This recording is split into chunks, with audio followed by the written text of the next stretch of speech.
Hello student, स्वागत है आप सभी का आपके अपने चैनल में। जैसा कि आपको पता है, हम आपका बैक टू बैक सीरीज लेकर के आ रहे हैं। आपके अलग अलग सब्जेक्ट्स पर ऑलरेडी हमने वीडियो बना दिया है। तो आज हम आपसे बात करने वाले हैं बीए सेकंड ईयर की जियोग्राफी के बारे में कि जियोग्राफी से रिलेटेड क्या क्या क्वेश्चंस आपसे पूछे जा सकते हैं, जो कौन से पेपर में आपसे कौन से क्वेश्चन पूछे जाते हैं। तो आज हम आपसे फर्स्ट पेपर के बारे में बात करने वाले हैं। फर्स्ट पेपर का भी आपका सेकंड चैप्टर, फर्स्ट पेपर के सेकंड चैप्टर पर ऑलरेडी हमने एक वीडियो बना दिया जिसमें हमने पूरा आपको विस्तार से समझाया हुआ है कि आखिर संसाधन क्या होता है, संसाधन कितने प्रकार के होते हैं, संसाधनों का उपयोग क्या है, संसाधनों की इंपॉर्टेंस क्या है, ये सारा कुछ हमने डिस्कस कर लिया है। तो आज हम बात करने वाले हैं सेकंड चैप्टर के ही एक मेन इंपॉर्टेंट टॉपिक जो है मृदा संसाधन, मिट्टी संसाधन के रूप में। और मिट्टी संसाधन का कैसे हम उसका इस्तेमाल कर सकते हैं, कैसे उसका संरक्षण कर सकते हैं, मिट्टी कितनी इंपॉर्टेंट है, इन सभी चीजों के बारे में डिस्कस करने वाले हैं। तो आज का जो हमारा टॉपिक होने वाला है वो है आपका बीए सेकंड ईयर के जियोग्राफी के पेपर 1 का चैप्टर नंबर 2 का।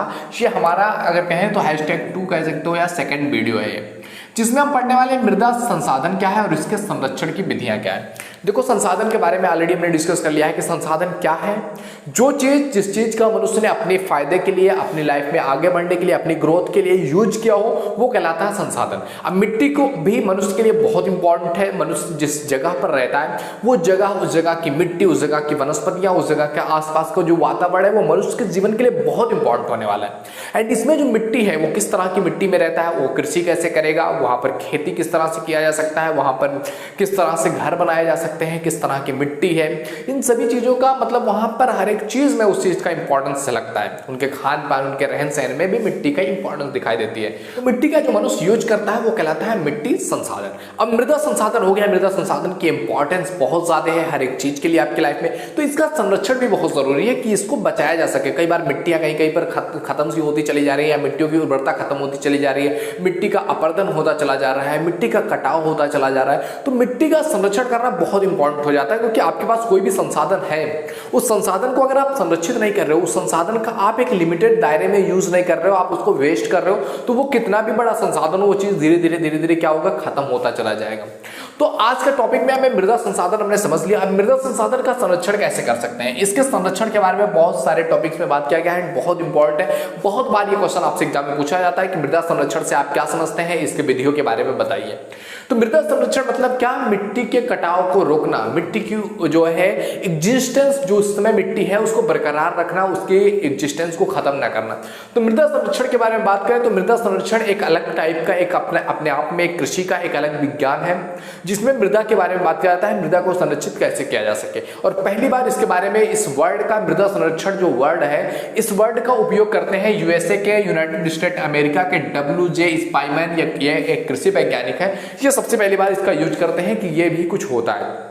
मृदा संरक्षण के अंतर्गत धीरे धीरे इसमें और भी चीजें आती हैं, जैसे इसकी उर्वरकता बनी रहे उस पर काम किया जाए, इसमें खादों का किस तरह से उपयोग करना है, पानी कितनी होनी चाहिए, क्या इंपॉर्टेंस है, मतलब कि मिट्टी की उर्वरकता को एक लॉन्ग पीरियड ऑफ टाइम के लिए उसको बनाए रखना, कि समय समय तक, आगे आने वाले समयों तक भी उसकी उर्वरता बनी रही है। नहीं कि आज ही हमने उसका पूरा यूज कर लिया एंड आज के बाद ये मिट्टी खराब हो गई या जगह खराब हो गया, नहीं, उसकी उर्वरकता को कई सालों तक उसको बरकरार रखा जाए, उसको ऐसे तरीके से जो है जनरेट किया जाए, इस तरीके से बनाया जाए कि वो हमेशा के लिए वो मिट्टी उसी तरह से उर्वरकता बनी रहे। ये इंपॉर्टेंट है मृदा संरक्षण के लिए।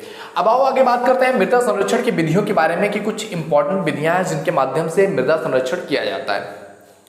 तो इसमें सबसे पहली विधि आती है आपका समोच्च रेखीय बांध। समोच्च रेखीय बांध क्या है, इसको समझो जरा सा, कि जैसे कि कोई एक ऐसा फील्ड है, एक ऐसा आपका खेत है जहां पर एक बराबर में पूरा खेत नहीं, थोड़ा सा ढलान टाइप में आपका खेत है।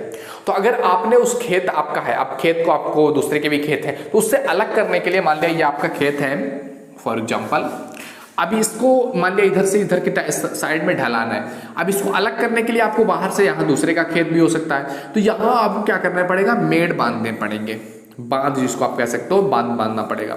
लेकिन अगर आपका खेत ढलान है और आपके खेत में पानी होता है, बरसात होता है या कुछ भी होता है, तो बारिश होगा तो ढलान के साइड में इधर आकर के पूरा पानी इकट्ठा हो जाएगा, इधर से पानी पूरा इधर इकट्ठा हो जाएगा। और इकट्ठा होने के बाद अगर इस बात से ज्यादा पानी इधर हो जा रहा है तो ये दूसरे के खेतों में भी पानी जा सकता है। तो समोच्च रेखीय बांध का क्या मतलब है कि खेत मान लिया हमारा 10 बीघे का है, एक साथ प्लाट है, तो उसको क्या करेंगे, एक एक बीघे के रूप में उसको क्या करो, बांट दो। अब यहाँ पर जो भी बारिश होगा वो पानी पूरी तरह से यहाँ फिलअप होगा और यहाँ उतना ज्यादा ढलान नहीं होगा जितना यहाँ होगा। तो इससे क्या होगा, छोटे छोटे टुकड़ों में बढ़ जाएगा, जिससे कि पानी की मात्रा उसमें बरकरार रहेगी और नमी जो खेत की नमी है वो बरकरार रहेगी, बनी रहेगी। तो ये इंपॉर्टेंट है, इस तरह से मृदा संरक्षण को किया जा सकता है। अगला है आपका समोच्च रेखीय जुताई, यानी कि एक ऐसी रेखा में जुताई कर दिया जाए जिससे कि पानी का जो बहाव है वो थोड़ा सा फ्लो कम हो सके। फॉर एग्जांपल जैसे कि यहाँ पर है, अब इससे से जुताई इस साइड में इस तरह से समोच्च रेखीय एक रेखा के रूप में इस तरह से जुताई कर दिया जाए, होता है ना फार इस तरह से नौफार वाला, तो इस तरह से अगर जुताई कर दिया जाता है तो अगर पानी होगा तो पानी अगर इधर से इधर बढ़ रहा है तो बीच बीच में एक, जब जुताई होता है तो बीच में क्या होता है, एक थोड़ा सा अप डाउन हो जाता है। तो इसमें पानी क्यों क्या होगा इधर बढ़ने के लिए उसको क्या करना पड़ेगा, इधर इधर इन सबसे टक्कर करते हुए बढ़ना पड़ेगा, जिससे क्या होगा मिट्टी का जो बहाव है वो कम हो जाएगा या मिट्टी का बहाव रुक जाएगा और पानी भी इसमें रुक रुक करके जाएगा। अगर ये पूरा सपाट होता तो डायरेक्ट पानी यहां तक पहुंचता, लेकिन जब वो जुताव इस तरह से रहेगा लाइनिंग में तो वो चीज क्या होगा, पानी रुक रुक के जाएगा। तो दूसरा काम कर सकते हैं मिट्टी संरक्षण के लिए समोच्च रेखीय जुताई। तीसरा है सीढ़ी नुमा खेतों की व्यवस्था।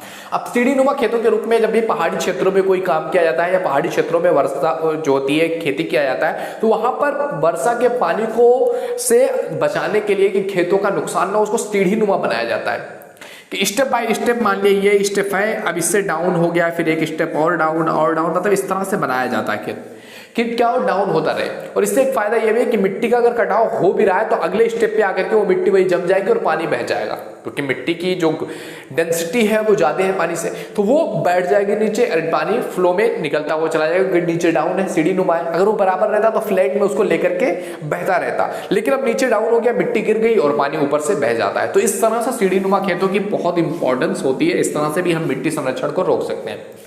अगला है तटबंदी करके, यानी कि हमने अगर हमारे पास कोई खेत है और हमने उसके चारों तरफ से तटबंदी कर दिया है तो ये भी मृदा संरक्षण को रोकेगा।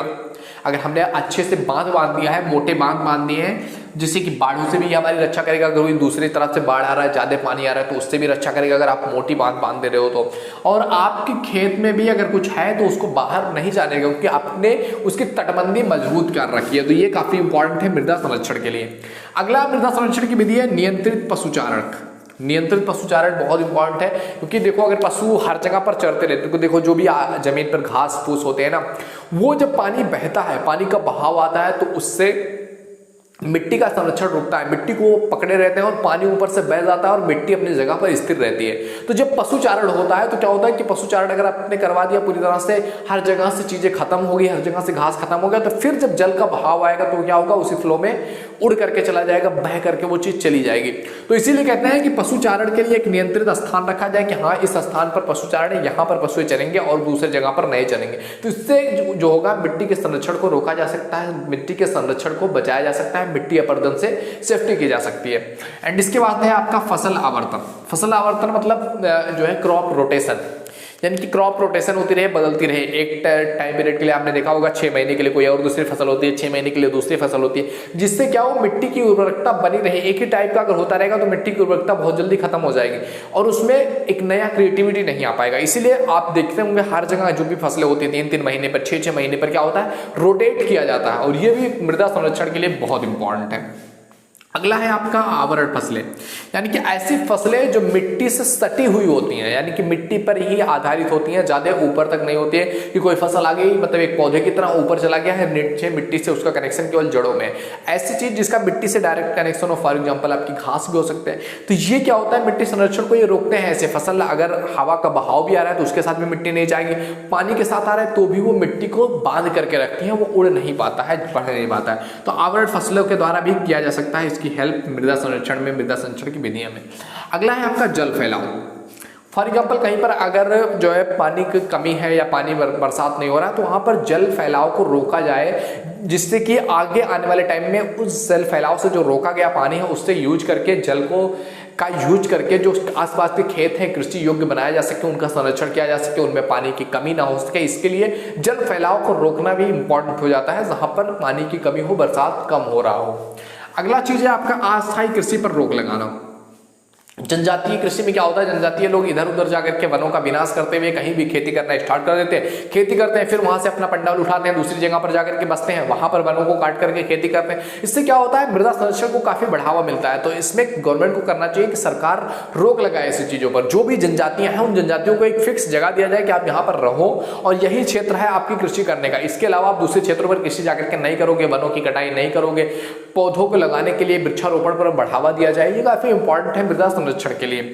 अगला है आपका रक्षार्थ कृषि, यानी कि ऐसी कृषि किया जाए जिसमें मिट्टी की रक्षा की जा सके, मिट्टी का संरक्षण किया जा सके। ऐसा नहीं कि मतलब केवल आप खेती कर रहे हो उसके बाद मिट्टी से आपको कोई मतलब नहीं, आपको खेतों से मतलब होना चाहिए। और खेतों में जो मेड़ है उनको बनाते समय आप उसके साथ कुछ इस तरह के यूज कर सकते हैं, जैसे कि खरपतवार का यूज कर सकते हैं, आप घास का यूज कर सकते हैं, जिससे कि क्या हो उसके मेड़ पर इस तरह से चीजें लग जाए जिससे कि पानी अगर आए भी तो मिट्टी को काफी मजबूती के साथ पकड़े रहे और वो मिट्टी उसके साथ बह ना सके। तो रक्षार्थ कृषि ये है। अगला है आपका मिट्टी की प्रदूषण से रक्षा।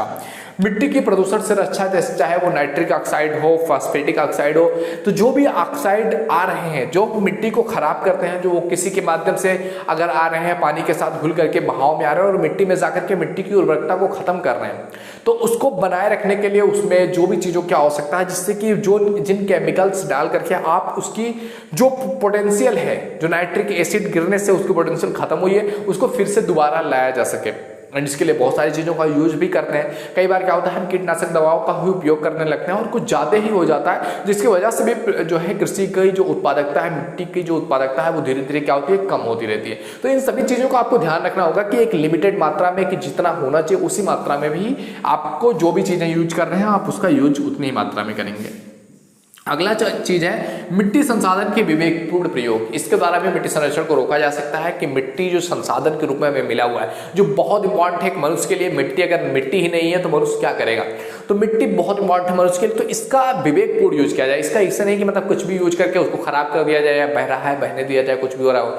मिट्टी संरक्षण बहुत इंपॉर्टेंट है, इसका विवेकपूर्ण प्रयोग करें क्योंकि ये आपके आने वाली जनरेशन, देखो दुनिया में आपने देखा होगा टाइम पीरियड, एक लिमिटेड टाइम पीरियड पे आप 2-2 हजार साल का उठा करके देखोगे तो एक टाइम पीरियड पे जो जनसंख्या है वो बहुत कम होती है। अभी आप देखोगे 2000 से 2021 तक जनसंख्या विस्फोट टाइप का हुआ है, काफी मात्रा में जनसंख्या बढ़ रही है और धीरे धीरे जनसंख्या बढ़ती जाएगी। जिनको लोगों को रहने के लिए मिट्टी की आवश्यकता होगी, खाने के लिए भोजन की आवश्यकता होगी, जिसके लिए कृषि की आवश्यकता होगी, तो मिट्टी संरक्षण बहुत इंपॉर्टेंट है। तो विवेकपूर्ण तरीके से मिट्टी का यूज करना है जिससे कि आपके सर्वाइवल भी हो सके और आपकी आने वाली जनरेशंस भी उसका लाभ ले सके। इसके लिए विवेकपूर्ण रूप से मिट्टी जो मृदा संसाधन के रूप में आपको मिला हुआ है इसका यूज करें और इसके लिए बेहतर करें और इसको संरक्षित बनाए रखें जिससे आपकी आने वाली जनरेशंस इसका यूज कर सकें।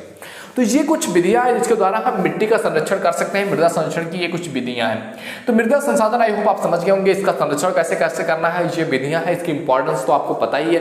तो ये था आपका सेकंड टॉपिक इससे लेकर के। अब इसके बाद हम अगले वीडियो में आपसे बात करेंगे जल संसाधन को लेकर के, जल संसाधन के संरक्षण के लिए जल संसाधन कितना इंपॉर्टेंट है, उसकी क्या चीज है, इन सभी चीजों के बारे में जल संसाधन पर हम अगले वीडियो में बात करेंगे। तो अगर आपने हमारी पिछली वीडियो नहीं देखी है, संसाधन जो मेन टॉपिक है इसका, जाकर के जरूर देख लें क्योंकि वो बहुत इंपॉर्टेंट है। वहीं से आपको ये चीजें समझ में आएंगी और भी अच्छे तरीके से। तो जाकर के एक बार जरूर देखना। अगर आपको वीडियो पसंद आया तो लाइक जरूर करो, शेयर करो अपने फ्रेंड सर्कल में ताकि उनको भी इससे हेल्प हो सके। ओके, मिलते हैं आपसे अगले वीडियो में, तब तक के लिए जय हिंद, जय Bharat, thank you, bye bye.